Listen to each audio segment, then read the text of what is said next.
మీ బట్టలకి సాఫ్టింగ్ ప్రొటెక్షన్ ఇచ్చే సరైన ప్రొడక్ట్ ఎలిమ్ ఫ్యాబ్రిక్ కండిషనర్.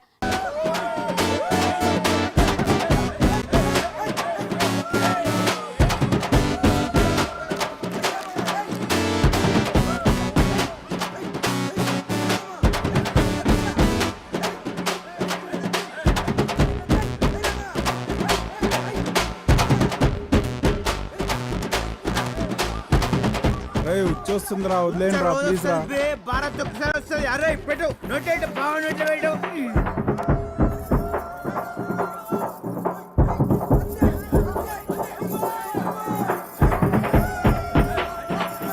రేయ్ నా పిల్లం రా రే, వదిలేండిరా రే. అన్నం పెడతా రావే, రావే డాన్స్ చేయాలి. ఒక్క నిమిషం మావ. అరే రంగా కోకిల మావ అర్జెంట్గా మాట్లాడాలంట. హలో రావే, ఇంటికి రావే. చెప్పమావా.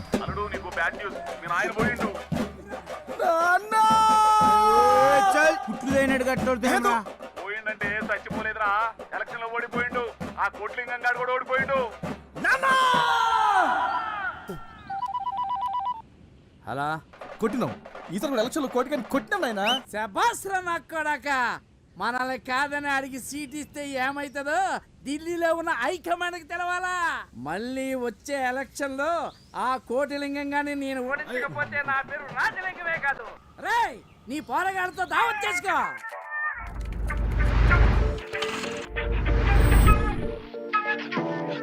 బిడ్డ డబుల్ మెజార్టీలో గెలిచినాం.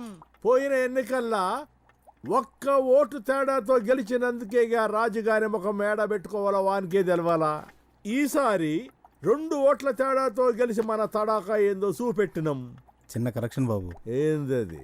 ఓడగొట్టలేదు, ఇద్దరు కలిసి ఓడిపోయి కట్మల్ గాని గెలిపించారు. అబే చూప్. చారీ బిడ్డకి ఎంత కావాలంటే గనుపు. అక్కరకరాని ఎలక్షన్ మీద ఆల్రెడీ 20 లక్షలు ఉడాయించారు. మళ్ళీ ఈ పార్టీలను దండక చెందుకయ్యా. అసలే రాకచారాన పోక బారాన అన్నట్టుంది వ్యవహారం. ఆబే చూప్.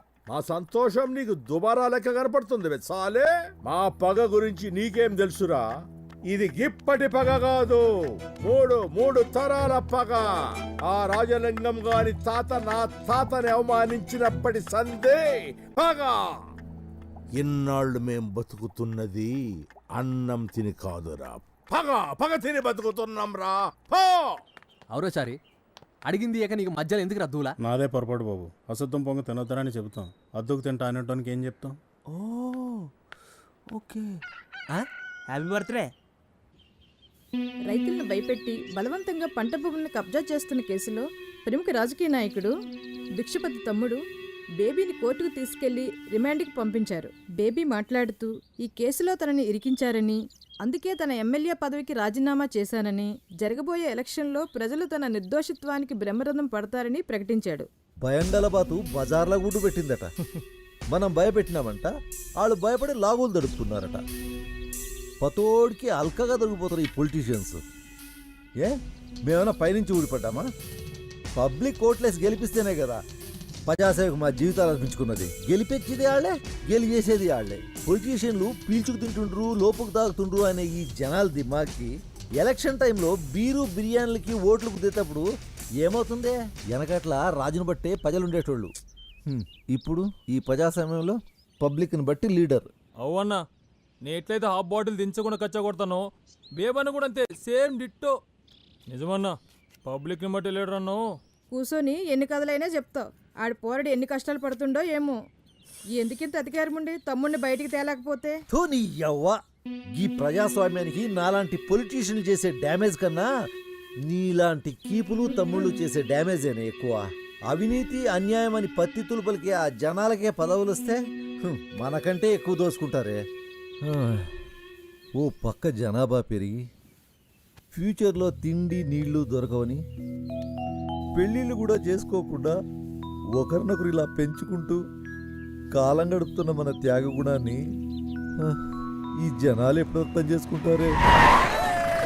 అన్నా అన్నా అన్నా అన్నా నన్ను దీవించన్నా, నన్ను దీవించు అన్నా. ఇదంతా మీ దయ అన్నా. వదిన ఆశీర్వాదం కూడా తీసుకో. అట్లనే అన్నా. వదినమ్మా, నువ్వు కూడా దీవించు వదినమ్మా. అరే కట్మల్, నీకైనా నాకైనా ఓ రాజకీయ భవిష్యత్తును ప్రసాదించింది ఆ రాజలింగం కోటలింగం. అవ్వన్నా, వాళ్ళిద్దరూ సల్లంగా ఉండాలని ఆ దేవునికి దండం పెట్టుకో. గట్టనేనన్నా. నువ్వు రాయే, వ్యాపారానికి టైం అయింది. పోయినరయ్యా, నష్టపరిహారం తీసుకొని భూములు అప్పగించాలని నోటీసు కూడా జారీ చేసిండ్రు. అడ్డీకి పావుషేర్ ఇచ్చే పైసలతో మేము ఎట్లా బతకాలయ్యా? భూములు సేకరించడం అనేది 1894 భూసేకరణ చట్టం కిందకి వస్తుంది. ఈ చట్టం ప్రకారం నోటీసులు ఇవ్వకుండా భూముల్ని సేకరించకూడదు. నోటీసులు ఇచ్చిన తర్వాత మీకేమైనా అభ్యంతరాలుంటే కలెక్టర్కి విన్నవించుకోవచ్చు. ఆ అభ్యంతరాలని పరిశీలించిన తర్వాత ప్రభుత్వం ఏం చేస్తుందంటే ఏ భూముల్ని సేకరిస్తున్నారో దానికి ఎంతెంత నష్టపరిహారం కావాలో తెలియజేయమని కలెక్టర్ గారు మళ్ళీ మీకు నోటీసులు జారీ చేస్తారు. దానికి మీరిచ్చిన సమాధానం చూశాక భూమి కొలతల్ని బట్టి నష్టపరిహారాన్ని ప్రకటిస్తారు. ఈ నోటీస్ ఇచ్చిన 2 సంవత్సరాల లోపు ఇదంతా జరగాలి. ఇప్పుడు కూడా మీకేమైనా అభ్యంతరాలు ఉన్నాయనుకోండి, మీరంతా వెళ్ళి సివిల్ కోర్టులో పిటిషన్ వేసుకోవచ్చు. ఇచ్చే నష్టపరిహారం తక్కువగా ఉంటే ఏం చేయాలయ్యా? కలెక్టర్ గారు ప్రభుత్వ రేటును బట్టి ధర ప్రకటిస్తారు. అది ఎప్పుడు తక్కువగానే ఉంటుంది. కాబట్టి ప్రభుత్వం రైతులతో సంప్రదించి అందరికీ ఆమోదమైన నష్టపరిహారాన్ని చెల్లిస్తుంది. కానీ అధికార పార్టీకి చెందిన కొంతమంది రైతుల్ని, అంటే కట్మల్ లాంటి వాళ్ళని లోబర్చుకుని వాళ్ళకి వేరే ప్రయోజనాల ఆశ చూపించి వాళ్లతో ఓ ధరకి ఒప్పుకోలు పత్రం రాయించుకుంటారు. ఇలాంటి రైతులు న్యాయం అడిగితే వాళ్ళని చూపించి మిమ్మల్ని కూడా బలవంతంగా ఒప్పుకోమని చెబుతారు. అలా ఒప్పుకోకుండా మీరంతా ఐక్యంగా ఉండి భిక్షపతి లాంటి అవినీతి రాజకీయ నాయకుల్ని ఎదుర్కోవాలి. కానీ ఆ భిక్షపతిని ఎదుర్కోవడం ఎట్లాగయ్యా? పారిశ్రామికంగా దేశం ఎంతో ప్రగతిని సాధించినా ఇప్పటికీ రైతే దేశానికి వెన్నెముక. అలాంటి రైతు ఎన్నికల్లో ఓటు వేయడానికి పనికొచ్చే ఓటరుగా మిగిలిపోయాడు. వ్యవసాయానికి శాశ్వత సదుపాయాలు కల్పించకుండా ఎన్నికల ముందు ఈ నాయకులు రుణాల మాఫీ, కరెంటు బిల్లుల మాఫీ అంటూ మాయమాటలు చెబుతున్నారు. అలా మాఫీ చేస్తామని అనడమే పెద్ద అవినీతి. ఆ అవినీతి మురికిలో మనల్ని కూడా భాగస్వాములు చేస్తున్నారు. అదే మన దురదృష్టం. రాబోయే ఉప ఎన్నికల్లో భిక్షపతిని ఓడిద్దాం. వాడి ఓటమి మాత్రమే మన ఊరిని, మన భూముల్ని కాపాడుతుంది. ఒకవేళ మళ్ళీ వాడే గెలిస్తే మాత్రం టిచ్పల్లి చరిత్రలో కలిసిపోతుంది.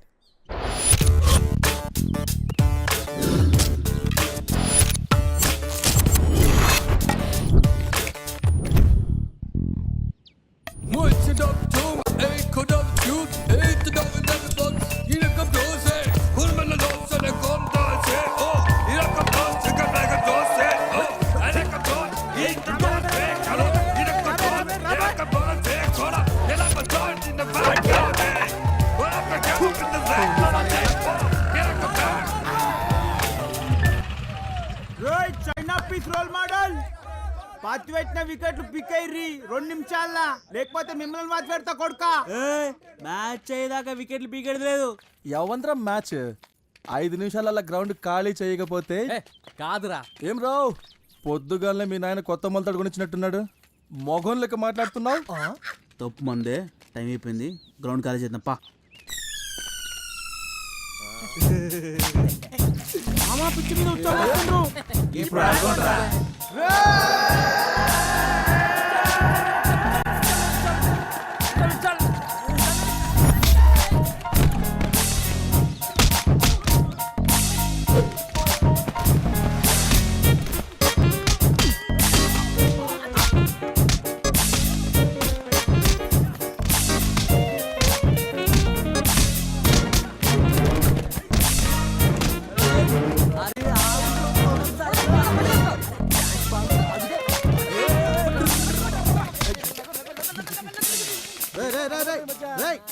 ఓట్ల మీద ఏం చేస్తున్నారా?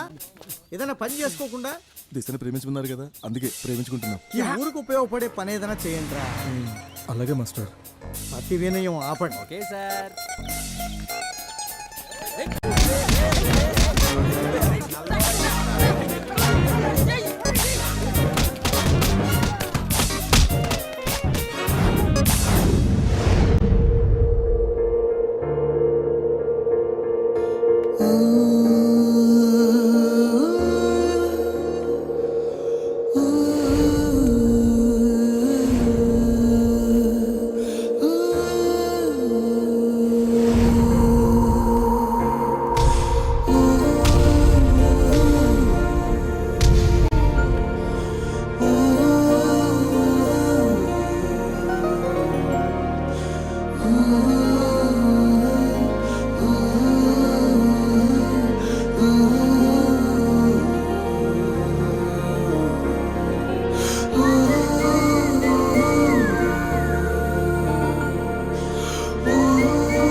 పేరు శ్వేత, మన ఊరికి కొత్తగా వచ్చిన ఎంఆర్ఓ చుట్టం.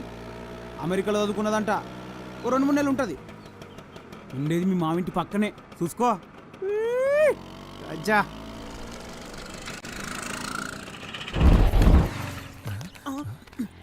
ఏమైంది మామా? America hi.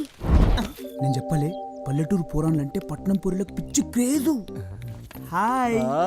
Hi, I'm Shweta. Already information మొత్తం లాగేసాం. వాట్? అంటే వచ్చింది ఎడ్డిది.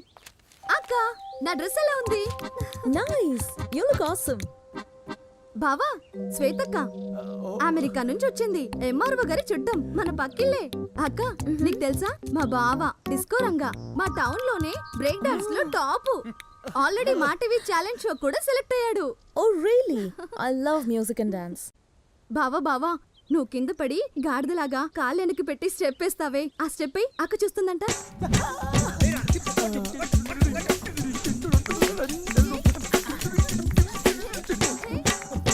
It's okay. మళ్ళీ ఎప్పుడైనా టైం లేదు, will do this some other time, okay? మేళం మోగే పిల్లాడు గళ్ళాడే, మేళం మోగే, మేళం మోగే పిల్లాడు గళ్ళాడే, మేళం మోగే.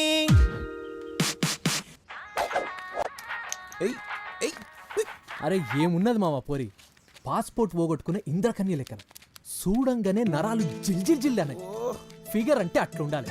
మనూర్లు ఉంటారు కాట్ల ముద్దులా తూని. మామ గప్పుడెప్పుడో చూసిన పోనీ ఇప్పుడు గుర్తు తెచ్చుకుంటారు అంటే ఏంది కథ? మనిషికి తగ్గట్టు పేరు, పేరుకు తగ్గ రూపం. హా శ్వేత, పెట్టావు నా గుండె మీద వాత. బిల్లా కవిత్వం కూడా వచ్చేస్తుంది మావా. అంటే దాల్ మే కుచ్ బాల్ హే.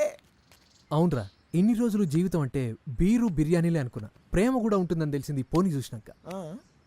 మరి వాణి హే బోని అయిందని ఇది అంతే.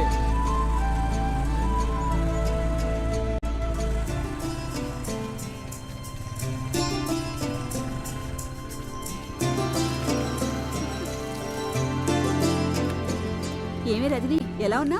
ఈ అమ్మాయేనా? హలో అండి. అంత దూరం నుంచి వచ్చి సంగీతం నేర్చుకుంటానంటే మాకు సంతోషమే కదమ్మా. దీన్ని చూడు, దీనికి చదువు మీద కంటే పెళ్లి మీదే జాస. ఏమే, ఈసారైనా 10th పాస్ అవుతావా లేకుంటే అక్కడే కూర్చుంటావా? 10 పాస్ కాకపోయినా పెళ్ళైతే తప్పదు కదా పిన్ని. ఇది వరుస. బాబాయ్, ఎంఆర్ఓ గారి తాలూకు. హలో అండి. చాలా సంతోషం అమ్మా. కాస్త ఈ ఉత్తరాన్ని చూడమ్మా. తప్పులేమన్నా ఉన్నాయేమో, సమయానికి కళ్ళద్దాలు కనిపించట్లేదు. ఏం చదువుతున్నావు అమ్మా? మెడిసిన్ అండి, నెఫ్రాలజీలో పోస్ట్ గ్రాడ్యుయేషన్ చేస్తున్నాను. ఇక్కడ ఎన్ని రోజులు ఉంటావమ్మా? 2 నెలలు. నీకు వీలైనప్పుడు ప్రజలకి ఉచితంగా వైద్య సహాయం చేయగలవా? తప్పకుండా. ఏమండి, ఈ అమ్మాయి పేరు శ్వేత. నమస్తే. నమస్తే. ఈ 2 నెలలు సంగీతం నేర్చుకుంటుందంట. మంచిదమ్మా, రేపు మంచి రోజు. ఓకే. రేపటి నుంచి వచ్చేయమ్మా. ఓకే, సరే అండి. లోపలికి వెళ్దాం రామ్మా. వెళ్ళండి. అమ్మ నేను క్లాస్ పోయి వస్తా. మా అబ్బాయి Sampath. Hi, I'm Shweta. Hi, I'm Sampath. అమ్మ నేను బయలుదేరుతా. అలాగే. Take care. మామా నేను మేనేజ్ చేస్తా కదా. సంపత్తి గడిపోతున్నా. అరే రే రే రే రే రే రే ఆగ్రా వదలరా. అరే నువ్వు ఏంట్రా ఎప్పుడో కొట్టిన దానికి మరి ఇప్పుడు చిన్నపిల్లల చెప్పొచ్చావులేరా.